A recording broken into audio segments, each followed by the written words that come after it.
तर मंडळी चला आज तुम्हाला 2 मिनिटात ऑप्शन चेन रीड करायला शिकवतो. पहा, सिम्पली ही साईड आहे कॉल साईड आणि इकडली साईड जर पाहिली तर तुम्हाला ऑप्शन चेन मध्ये पुट साईड दिसेल. तर सिम्पली आपण डाटा कम्पॅरिझन करणार की कॉल साईडचा डाटा काय आहे आणि पुट साईडचा डाटा काय आहे.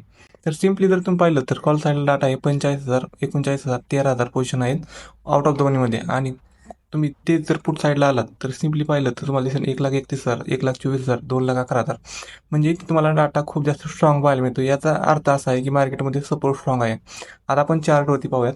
तर चार्टवरती जर तुम्ही पाहिलं तर मार्केटमध्ये सपोर्ट स्ट्रॉंग आहे, त्यामुळे मार्केट तुम्ही पहा कसं कंटिन्युअसली वरती चाललेलं आहे. पण त्याचबरोबर मार्केटमध्ये 2 रेड कॅन्डलचं फॉर्मेशन झालं. बट तुम्हाला एक गोष्ट समजली पाहिजे की मार्केटमध्ये सपोर्ट स्ट्रॉंग आहे. तर जर सपोर्ट स्ट्रॉंग असेल ना तर मार्केट हे खाली जाणार नाही, मार्केट इथून पुन्हा एकदा मोठं मोमेंटम करू शकतं.